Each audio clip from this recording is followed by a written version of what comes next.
Jacob Fatu is the biggest retard this company has ever seen. And there is no question about it. Drew McIntyre won the title, and honestly, when it happened, I'm glad for the guy. But I was just laughing at how it happened. We'll come to that afterwards, so we're gonna review the show, right? So we had the second Smackdown of the year, and it started with Randy Orton again. And Trick Williams interrupted. I will say this. He has a good physique, and I like how his theme song starts. Like the intro bit. I like that. Anyway, he comes out, he does the same thing. I'm the best, I'm this, I'm that. And I really don't like how every time they introduce a new superstar, they kind of try to present him as a total package and that he's the next big deal. He has all the credentials that you need to be a star. Like, don't fucking say that type of stuff, man. Just give this guy a fucking gimmick, let him go out there, and let him be over by himself if he has the fucking capacity to do it. Instead of, oh, he's 6'1", he is 250 pounds, he has this, he has that. Shut the fuck up, man. I don't want to hear that shit. I don't want that shit, man. Anyway, Trick Williams gets a DDT, he rolls out to the ring. Randy Orton then RKO's The Miz because The Miz just fucking comes out of nowhere. I don't know why the fuck they're doing this with The Miz. I think he can be a much more credible person. Not anymore, because he has been buried to the point where it's just not even funny anymore, man. It's just sad. But anyway, that happened. Then Trick Williams was just lying on the ringside. And turns out it's time for his debut match on Smackdown against Rey Fenix. So Rey Fenix comes out, and I don't know why there are so many fucking mask-wearing luchas in this company. I don't understand that type of stuff, man. I think only one person aside from Rey Mysterio, because Mysterio is gonna retire soon, so maybe one person after that. That's about it. I don't think we need that many people. Anyway, Rey Fenix is here. He loses to Trick Williams, and Trick Williams wins by a roll-up.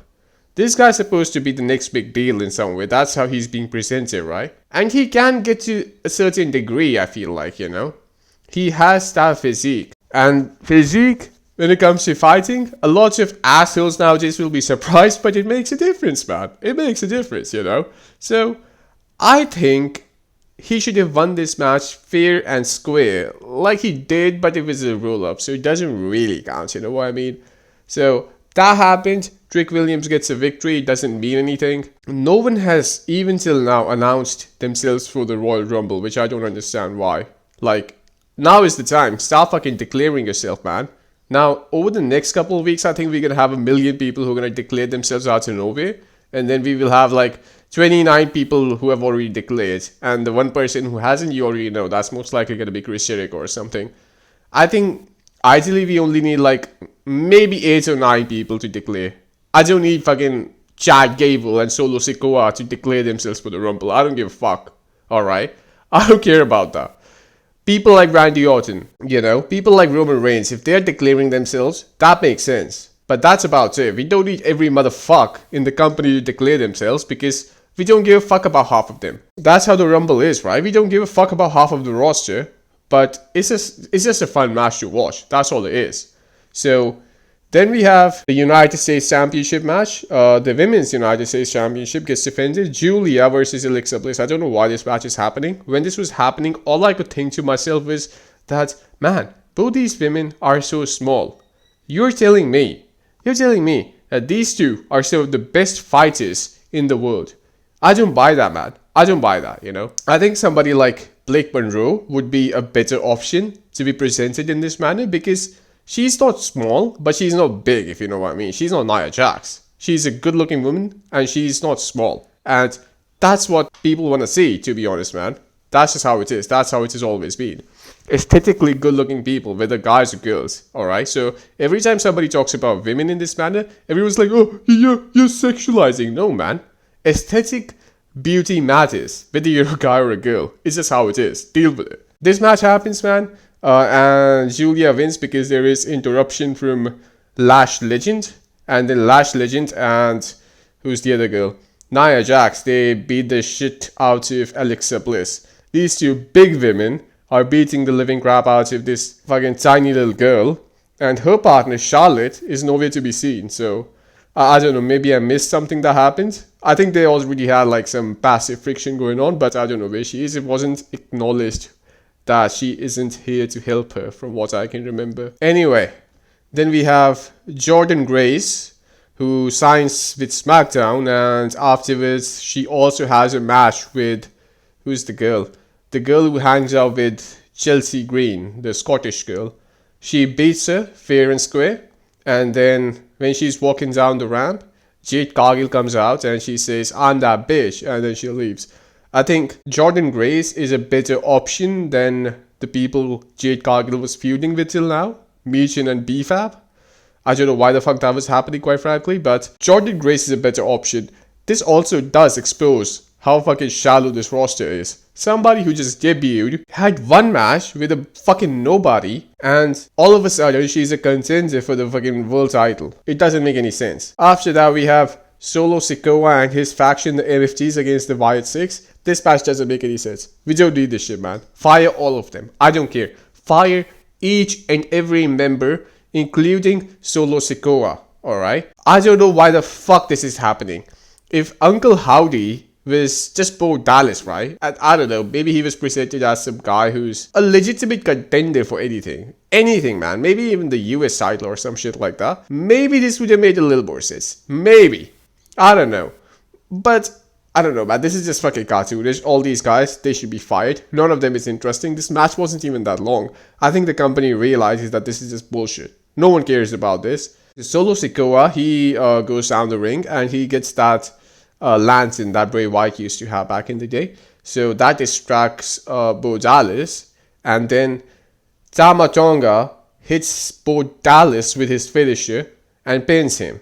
So Bo Dallas, Uncle Howdy, this big fucking deal, gets pinned by Tama Tonga. Fucking kidding me or what? It's unbelievable, man. Whatever the fuck's happening in this company, it's unbelievable. Why the fuck is this even being shown? After that, we had the US title match. It was Carmelo Hayes and... who was the guy, man? I forgot. Oh, Shinsuke Nakamura. Yeah, so it doesn't make any sense to me again. Why is this happening? Shinsuke Nakamura answered one of the US Open challenges back in the day. It was with Sami Zayn. So he has already done that. Now he's the fucking same guy, different challenger. Different fucking champion, but the same challenger. And it just doesn't feel the same. It shows you that they're doing these US Open challenges every fucking week, but they don't have a roster that can fucking make sure that there is a new person every week and it's interesting. Back in 2015 when Cena was doing it, first of all, I don't think he even did it for so long, man. His US Open challenge was like maybe 2 or 3 months, not more than that. I don't think so. And it was John Cena, man. You know? Now we have Sami Zayn, then Ilya Dragunov, and now Carmelo Hayes, who's supposed to be a bad guy, is also doing the same fucking thing. Why is the bad guy doing an open challenge every week? Because this is supposed to be a choice that the champion is making, right? Like, I'm gonna do an open challenge. He doesn't have to. So, don't you think it's a bit contradicting to Carmelo Hayes' character? Don't you think so? Because I think so, man. It's just fucking weird. Anyway, I think he's more of a babyface now, so maybe it's because of that. But based on this, you can just never have a heel United States champion. I don't know why they're doing this. They know it's not the same fucking thing, but still, it's happening. So... that's that. Carmelo Hayes does that Fame-Master from the top rope to pin Nakamura. And that move is just fucking complete shit, man. Like, the opponent has to be in that weird position where he's just ducking down for so long until Carmelo Hayes climbs up the top rope and then he comes down on Nakamura. It just doesn't make any sense. It's clearly making it look fake. He needs a new finisher, man. This just doesn't make any sense. Anyway, he wins the United States title. No one gives a fuck. After that, I can't remember what happened, to be honest, man. But there was obviously the 3 stages of Hell match. So, Cody Rhodes and Drew McIntyre. Everybody was thinking, including me, that McIntyre's gonna lose. And I'm glad he didn't. Drew McIntyre, stage 1, pinned Cody Rhodes by giving him a low blow when the ref wasn't watching. And then he claymored him and pinned him. So, again, there is not much consistency here because it's like... okay, so just one Claymore and Cody is done. But he could survive like a million attitude adjustments from Cena for some reason. Doesn't make any sense, but anyway. First pin, it's McIntyre. The second pin was Cody Rhodes, which was, I think, yeah, okay, so he did the crossroads over the announcer's table. And then he pinned McIntyre, so now it's 1-1, and everybody's like, oh, it's gonna be fucking Cody Rhodes. He's gonna win this, right? So... the third was the steel cage where McIntyre, for the most part, was getting his ass beaten up. There was a spot where Cody Rhodes was on the top of the cage, almost on the top of the cage, and McIntyre was lying down on the ground. So Cody Rhodes, instead of climbing out, decided to do a Cody cutter from the top of the cage.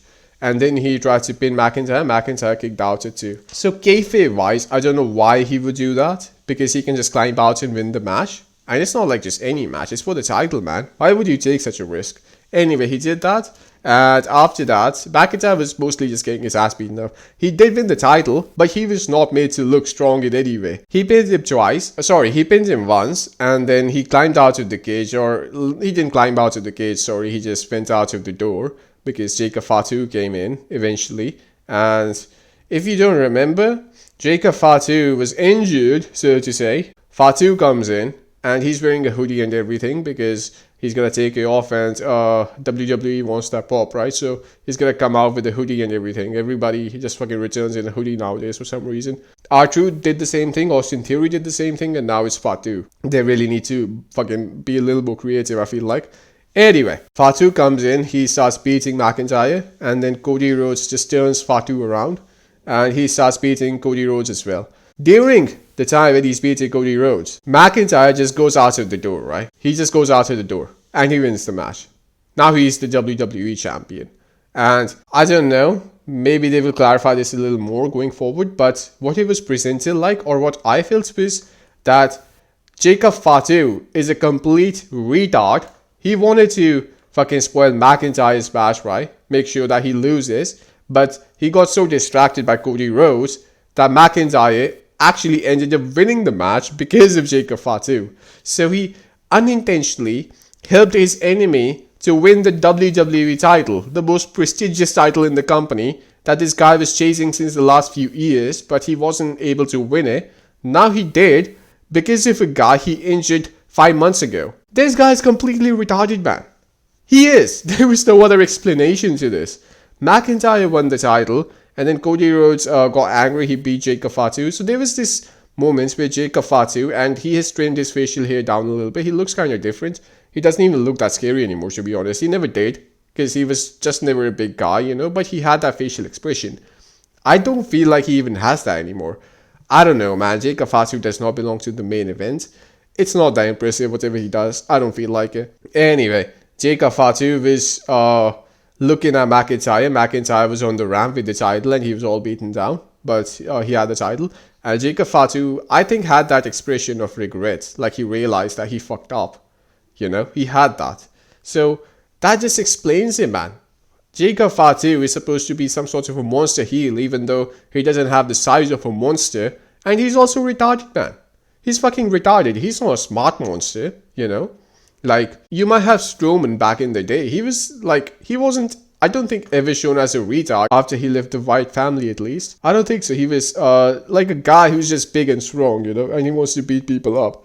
Jacob Fatu is not that. First of all, he's not the size of Strowman.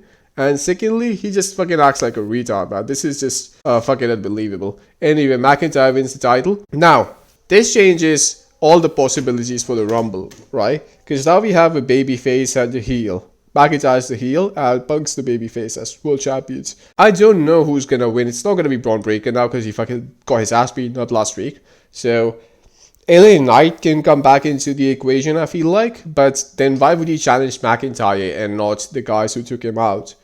Or what's gonna happen there? Actually, Braun Breaker's not even the champion, so can't be LA Knight. I think Braun Breaker should have won the title from the fucking vacant world title tournament, and then LA Knight could have won the Rumble, and maybe we could have had this match as the world title match. It's gonna be fucking night fun, some shit like that. It's gonna be like a night fun match or some shit, or maybe like night 2, but not the main event for sure. I think they should have taken a risk of this nature, man. Like, just 2 fresh guys, and just see how it goes. Worst case scenario, you're gonna fail. Either way, man, like, even if you do, with Braun Breaker, like, the experiment fails, it's not gonna be as bad as I don't know, man. Like, he's not gonna be a champion who kayfabe wise is below Jinder Mahal, if you know what I mean. And I like Jinder Mahal, man, don't get me wrong, but he was a world champion and then he lost the title and then he was never around the world championship ever again. Braun Breaker is not gonna be below that, you know what I mean? He's always gonna be like at least a mid-carder or an upper mid-carder. So I don't know why they are waiting so long. They should have taken the risk here. CM Punk is the champion and McIntyre, so I don't know. I don't think Gunther is winning the Rumble as well. We have already seen Gunther and CM Punk, so I don't think that's gonna happen. Maybe Jericho, man. Jericho is a fucking wild card at this point. We don't even know if he's gonna be in the match, but I don't think Orton's gonna win as well because Cody's not the champion anymore. So I don't know where they're gonna go with the Rumble, which is a good thing. Unpredictability is fine if it all lands up and feels right at the end, right? So if it's some nonsense like Jey Uso versus Gunther at WrestleMania, then being unpredictable didn't mean anything, right? It needs to mean something eventually. It needs to feel earned. And I don't think right now, I hope I'm wrong, man, but I don't think that's going to happen at WrestleMania. Because the world title matches at WrestleMania are the most important, you know? So, I don't know. I don't know who's going to win. I hope it's not fucking Braun Breaker and then we just have another version of CM Punk and fucking Braun Breaker. Another thing I'm thinking right now just occurred to me. What if it's Seth Rollins? He returns, he eliminates the Vision, and then he's going to fight Punk at WrestleMania.